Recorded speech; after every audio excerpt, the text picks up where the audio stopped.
साथियों, परसों अरविंद केजरीवाल जी ने राउज एवेन्यू कोर्ट के अंदर कोर्ट से कहा कि बेसिकली उनके खिलाफ 4 ऐसी गवाही हैं, 4 लोगों की ऐसी स्टेटमेंट्स हैं जिनके ऊपर भरोसा करके ईडी ने उनको गिरफ्तार किया है।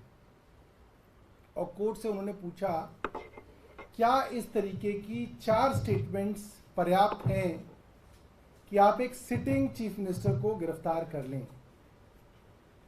और उन्होंने 4 स्टेटमेंट्स के बारे में पूरी तरह से विस्तार से कोर्ट में बताया। एक स्टेटमेंट शरत रेड्डी के विषय में है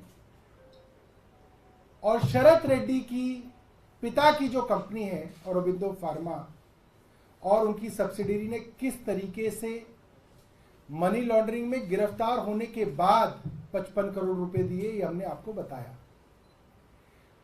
आज हम शरत रेड्डी के बाद 2 और गवाहों के विषय में आपको बताएंगे और बताएंगे कि उनकी गवाही किस तरीके से ईडी ने ली है और किस तरीके से ये पूरा का पूरा केस एक फ्रॉड पर आधारित है, एक एक्सटॉर्शन रैकेट पर आधारित है। मैं बात कर रहा हूं मगुंटा श्रीनिवासुलु रेड्डी एमएसआर के विषय में और उनके बेटे राघव मुगुंटा के विषय में। तो मुख्यमंत्री जी ने कोर्ट में बताया था, एमएसआर ने अपने ऑफिस से, मुख्यमंत्री जी के ऑफिस से अपॉइंटमेंट मांगी कि मैं एक मुख्यमंत्री से एक सांसद के तौर पे मिलना चाहता हूं। 10 दिन बाद उनको अपॉइंटमेंट मिली। 16 मार्च 2021 को 4:30 बजे मुख्यमंत्री कार्यालय में ये थोड़ी सी देर के लिए मुख्यमंत्री जी से मिले। मुख्यमंत्री जी को इन्होंने कहा कि मैं मेंबर ऑफ पार्लियामेंट हूं, मेरी फैमिली एक ट्रस्ट चलाती है, मुझे उस ट्रस्ट के लिए ज़मीन चाहिए। मुख्यमंत्री जी ने कहा, ज़मीन एलजी के अधीन आती है, लिहाजा आप मुझे रिक्वेस्ट लेटर दे दीजिए, मैं फॉरवर्ड कर दूंगा। सिर्फ इतनी सी बात हुई है, एक मेंबर ऑफ पार्लियामेंट की एक सिटिंग चीफ मिनिस्टर से, और वो भी ऑफिशियल मीटिंग हुई है, बाकायदा अपॉइंटमेंट लेके हुई है। इसके बाद ये मामला दर्ज किया जाता है और 16 सितंबर 2022 को इनके यहाँ छापा पड़ता है, इनके ठिकानों पे छापा पड़ता है। जब छापा पड़ता है तो इनसे स्टेटमेंट ली जाती है और ये वही बात कहते हैं जो मुख्यमंत्री जी ने कोर्ट में कही कि मैं अपने फैमिली ट्रस्ट के सिलसिले में, उसके ज़मीन के सिलसिले में अरविंद केजरीवाल जी से मिला। उन्होंने कहा कि एलजी को लेटर वो फॉरवर्ड कर देंगे, बस इतनी ही बात है। ये उनकी ऑफिशियल स्टेटमेंट है जो ईडी ने दर्ज की हुई है। ये स्टेटमेंट 16 सितंबर 2022 की है। इसके बाद इनके बेटे राघव मुकुंटा को 10 फरवरी 2023 को गिरफ्तार कर लिया जाता है। जाहिर सी बात है, ये चौथी बार मेंबर ऑफ पार्लियामेंट हैं, लिकर के बड़े कारोबारी हैं साउथ के, और काफी जनरेशन से इनका वहां पे बड़ा कारोबार रहा है। कहा जा सकता है कि करोड़पति अरबपति आदमी है। 4 बार मेंबर ऑफ पार्लियामेंट, एक अरबपति आदमी के एक बेटे को जेल भेज दिया जाता है। 10 फरवरी 2023 को 5 महीने तक उसको जेल में सड़ाया जाता है और फिर ये बाप मेंबर ऑफ पार्लियामेंट टूट जाते हैं और 5 महीने बाद 16 जुलाई 2023 को ये अपना स्टेटमेंट बदल लेते हैं और पहली बार अरविंद केजरीवाल जी के खिलाफ स्टेटमेंट देते हैं। जब ये 16 जुलाई को स्टेटमेंट अरविंद जी के खिलाफ देते हैं तो 18 जुलाई को इनके बेटे की बेल हो जाती है, वो छूट जाता है और फिर वो 3 अक्टूबर 2023 को वो सरकारी गवाह बनके अपना माफीनामा ले लेता है। अब इसमें इंटरेस्टिंग बात ये है कि इन महीनों के दौरान मगुंटा श्रीनिवासुलु रेड्डी की 3 स्टेटमेंट्स ली गई, जिसमें से 2 स्टेटमेंट्स में उन्होंने अरविंद जी के विषय में कोई ऐसी बात नहीं कही जिससे अपराध के विषय में कोई भी जानकारी होती हो या उसकी तरफ इशारा भी होता हो। तीसरी स्टेटमेंट उनके खिलाफ उन्होंने दी। उनके बेटे राघव की 7 स्टेटमेंट्स रिकॉर्ड हुई हैं, 7। उसी एजेंसी ने 7 बार उनकी गवाही ली। 6 स्टेटमेंट्स में वो कोई ऐसी बात नहीं कहता, वो वही बात रिपीट करता है जो अरविंद केजरीवाल कह रहे हैं कि मेरे पिता जमीन के काम से अरविंद केजरीवाल से मिले।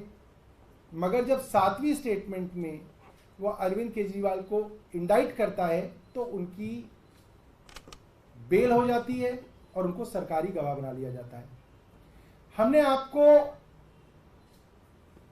शरद रेड्डी के विषय में बताया था कि शरद रेड्डी का भारतीय जनता पार्टी से क्या रिश्ता है।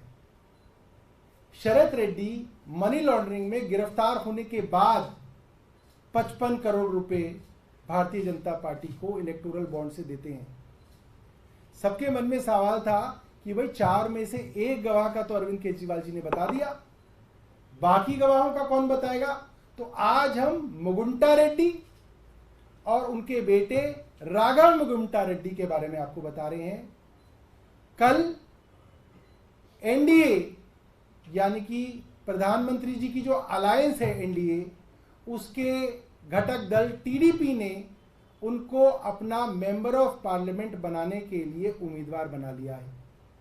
यानी कि प्रधानमंत्री मोदी और पूरी की पूरी भारतीय जनता पार्टी अब अरविंद केजरीवाल जी के खिलाफ जो मुख्य गवाह है उनके परिवार के लिए वोट मांगेंगे। हमारा सवाल है, ये रिश्ता क्या कहलाता है। हर आदमी जो अरविंद केजरीवाल के खिलाफ इतने दबाव के बाद, जेल डालने के बाद गवाही देता है, वो कहीं ना कहीं भारतीय जनता पार्टी से सीधा जुड़ा हुआ है। ऐसा नहीं कि कोई दूर का रिश्ते नाता करके जुड़ा हुआ है, सीधा जुड़ा हुआ है। एमएसआर को भारतीय जनता पार्टी के एनडीए के टीडीपी ने अपना उम्मीदवार बनाया है और वो पिछले कई दिनों से वहां पे कैंपेनिंग कर रहे हैं। तो हम जिस तरीके से अरविंद केजरीवाल जी ने कोर्ट में कहा था, शरद रेड्डी की कंपनी ने 55 करोड़ रुपए आरोपी बनने के बाद भारतीय जनता पार्टी को दिए, इसकी जांच भी ईडी करे। तो मुझे लगता है कि ये चीज भी ईडी रिकॉर्ड पे लेके आए कि ये राघव मगुंटा और इनके पिता मगुंटा श्रीनिवासलू रेड्डी दोनों भारतीय जनता पार्टी और एनडीए से सीधा संबंधित है। इस चीज की जांच भी ईडी करे। मैं समझता हूं वर्षों से इन लोगों के एक दूसरे को फोन कॉल्स जो हैं वो मौजूद होंगे, इन लोगों का रिश्ता मौजूद होगा। इसके अंदर छोटी मोटी भी इन्वेस्टिगेशन होगी तो सब दूध का दूध पानी का पानी साफ हो जाएगा। बहुत धन्यवाद। आतिशी जी अपनी बात कहेंगे।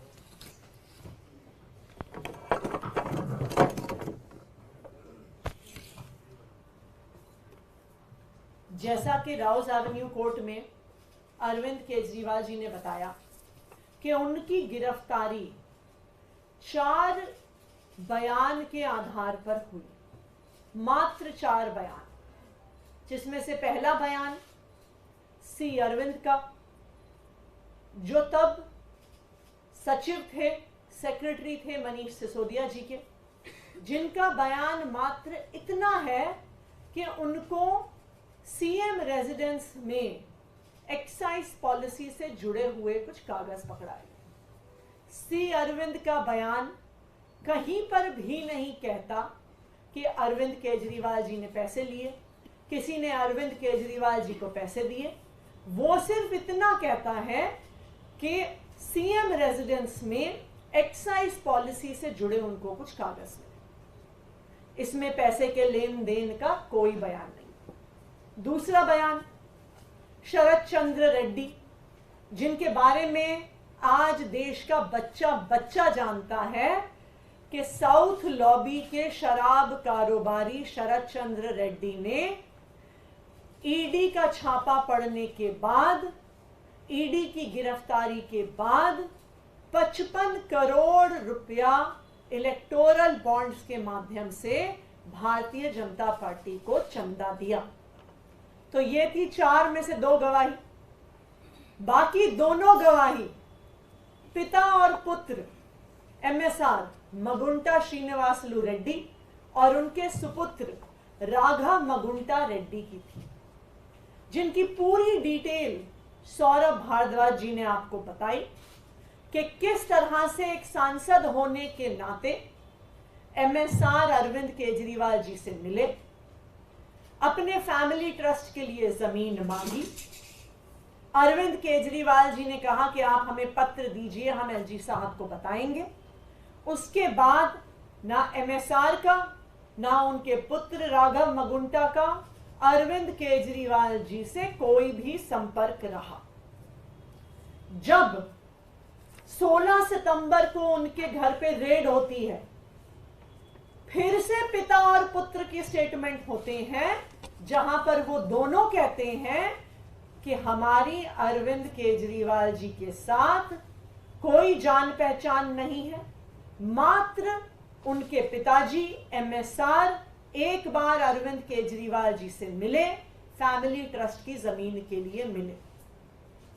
लेकिन ईडी को इससे संतुष्टि थोड़ी होती है। जब तक ईडी को अरविंद केजरीवाल के खिलाफ स्टेटमेंट नहीं मिलती, जब तक भारतीय जनता पार्टी को अरविंद केजरीवाल के खिलाफ स्टेटमेंट नहीं मिलती, वो इस केस के हर गवाह को प्रताड़ित करते रहते हैं। और इसी प्रताड़ना के तहत राघव मगुंटा को गिरफ्तार कर लिया जाता है 10 फरवरी को। 10 फरवरी के बाद भी राघव मगुंटा के पिताजी MSR इस बात पे कायम रहते हैं कि उनकी अरविंद केजरीवाल जी से एक्साइज पॉलिसी पर कोई बात नहीं हुई। राघव मगुंटा रेड्डी के भी बार बार बयान होते हैं, वो भी इस बात पर कायम रहता है कि उसका अरविंद केजरीवाल से एक्साइज पॉलिसी पर उनकी कोई बात नहीं हुई। लेकिन 5 महीने जब राघव मगुंटा रेड्डी जेल में रहता है, तो राघव मगुंटा रेड्डी भी टूट जाता है, उसके पिता मगुंटा श्रीनिवासलू रेड्डी भी टूट जाते हैं। वो अपना बयान पलटते हैं। 16 जुलाई को वो अरविंद केजरीवाल जी के खिलाफ अपने तीसरे बयान में अरविंद केजरीवाल जी के खिलाफ बयान देते हैं और 18 जुलाई को उनके बेटे को बेल मिल जाती है। ये सारा सीक्वेंस ये दिखा रहा है कि जब तक अरविंद केजरीवाल के खिलाफ बयान नहीं आता, हर गवाह पर दबाव बनाया जाता है, उसको प्रताड़ित किया जाता है। जैसे ही अरविंद केजरीवाल के खिलाफ बयान आता है, गवाही बंद हो जाती है, बयान लेना बंद हो जाता है और अरविंद केजरीवाल के खिलाफ के बयान को ईडी अपनी इन्वेस्टिगेशन में दर्ज कर लेती है। और अब जिस तरह से शरद रेड्डी का और भारतीय जनता पार्टी के रिश्ते का खुलासा हुआ इलेक्टोरल बॉन्ड्स की स्टेटमेंट बाहर आने के बाद, फरवरी 28 को राघव मगुंटा और मगुंटा श्रीनिवासलू रेड्डी का भी भारतीय जनता पार्टी से क्या रिश्ता है वो सामने आ गया। 28 फरवरी को दोनों पिता और पुत्र ने TDP, जो भारतीय जनता पार्टी का एलाई है, जो NDA का घटक दल है, 28 फरवरी को MSR और उनके सपुत्र राघव मगुंटा TDP ज्वाइन कर लेते हैं। और कल 29 अप्रैल को पिता मगुंटा श्रीनिवासलू रेड्डी को भारतीय जनता पार्टी के एलाय TDP से लोकसभा चुनाव लड़ने का टिकट मिल जाता है।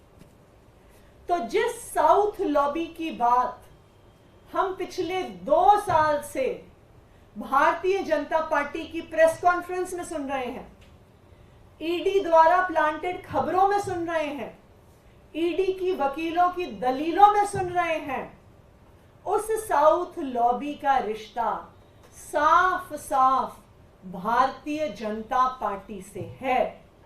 साउथ लॉबी का एक महत्वपूर्ण व्यक्ति शरद चंद्र रेड्डी भारतीय जनता पार्टी को 55 करोड़ रुपए चंदा देता है और साउथ लॉबी के एक महत्वपूर्ण शराब कारोबारी मगुंटा श्रीनिवासलू रेड्डी और उनका बेटा राघव मगुंटा बीजेपी के LITDP में शामिल होते हैं और NDA की टिकट से लोकसभा का चुनाव लड़ते हैं, तो साउथ लॉबी का, शराब कारोबारियों का सीधा सीधा रिश्ता भारतीय जनता पार्टी से है।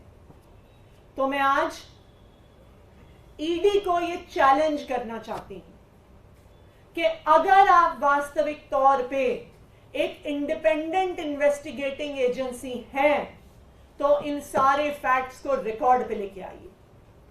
भारतीय जनता पार्टी और साउथ लॉबी के इस रिश्ते को इन्वेस्टिगेट करिए, भारतीय जनता पार्टी को आरोपी बनाइए और अपनी चार्जशीट में भारतीय जनता पार्टी और साउथ लॉबी, जो साउथ की शराब कारोबारियों की लॉबी है, उनसे भारतीय जनता पार्टी के रिश्ते को कोर्ट के सामने रखिए। ये मेरा ईडी को चैलेंज है। Thank you.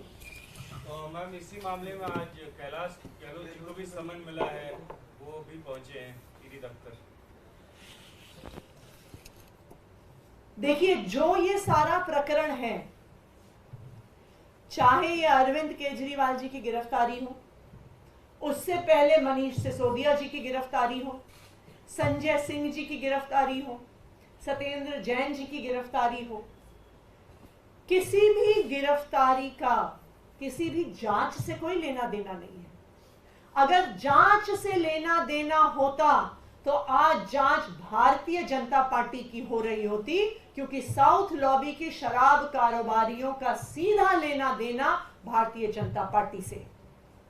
लेकिन यह पूरी तथाकथित जांच सिर्फ और सिर्फ आम आदमी पार्टी पर हमला करने के लिए है, अरविंद केजरीवाल पर हमला करने के लिए है, दिल्ली की चुनी हुई सरकार को गिराने के लिए है, अरविंद केजरीवाल और उनकी आम आदमी पार्टी को लोकसभा चुनाव में प्रचार करने से रोकने के लिए है।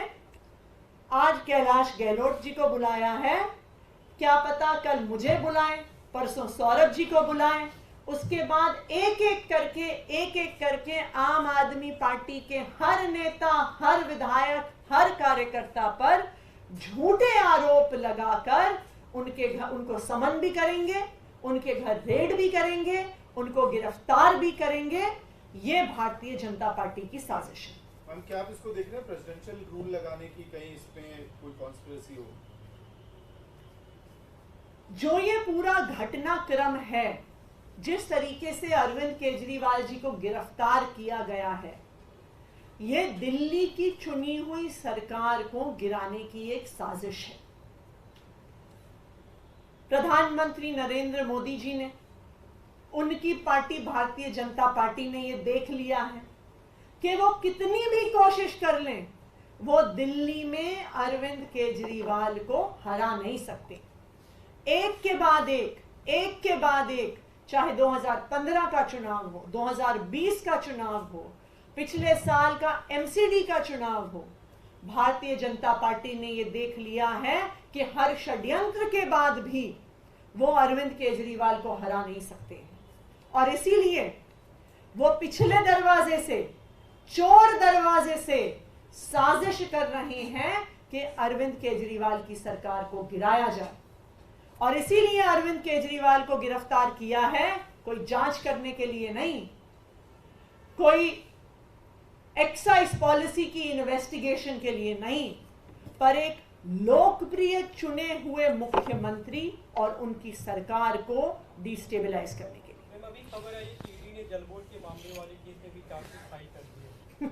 मैंने तो आपको कहा ही कि आज कैलाश गहलोत जी को बुलाया है, कल मुझे बुलाएंगे, परसों सौरभ जी को बुलाएंगे, उसके बाद हमारे पंकज गुप्ता जी को बुलाएंगे। एक एक करके आम आदमी पार्टी के हर नेता को समन भी किया जाएगा, चार्जशीट भी किया जाएगा, गिरफ्तार भी किया जाएगा।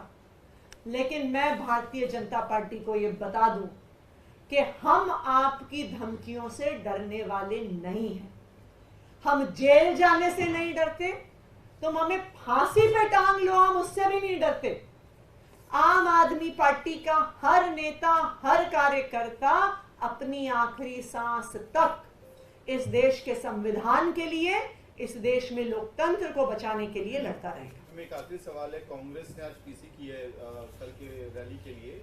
जयराम रमेश ने बहुत स्पेसिफिकली कहा कि ये इंडिविजुअल सेंट्रिक रैली नहीं है, किसी पार्टी विशेष की रैली नहीं है, डेमोक्रेसी बचाने की रैली है। तो आपके नैरेटिव से हट के कांग्रेस एक दूसरा नैरेटिव पुश कर रही है। देखिए, इंडिया अलायंस के सारे घटक दल अरविंद केजरीवाल जी की गिरफ्तारी के विरोध में एकजुट हैं। जिस दिन अरविंद केजरीवाल जी की गिरफ्तारी हुई, इनफैक्ट ईडी द्वारा उनकी गिरफ्तारी से पहले ही जब उनके घर पे रेड चल रही थी, तभी कांग्रेस के, दिल्ली के कांग्रेस के वरिष्ठ नेता वहां पर अरविंद केजरीवाल जी के घर के बाहर मौजूद थे। कांग्रेस पार्टी ने, डीएमके ने, टीएमसी ने, इंडिया अलायंस के हर घटक दल ने अरविंद केजरीवाल जी की गिरफ्तारी का विरोध किया, आज भी करते हैं। और अरविंद केजरीवाल जी की गिरफ्तारी सिर्फ उनको जेल में डालने की बात नहीं है, यह इस बात का द्योतक है कि आप एक लोकतंत्र में चुनाव की घोषणा के बाद एक प्रमुख विपक्ष के चेहरे को कैसे जेल में डाल सकते हैं? आप एक सिटिंग चीफ मिनिस्टर को कैसे जेल में डाल सकते हैं? आप एक राष्ट्रीय पार्टी के राष्ट्रीय अध्यक्ष को कैसे जेल में डाल सकते हैं? और हम तो बार बार खुद कह रहे हैं कि यह प्रहार सिर्फ आम आदमी पार्टी पे नहीं है, यह प्रहार इस देश के लोकतंत्र पर है।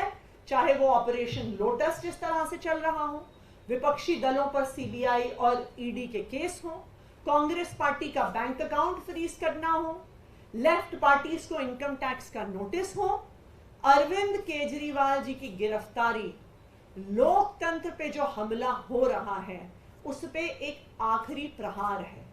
और इस प्रहार के विरोध में इंडिया के घटक दल सब एक साथ हैं।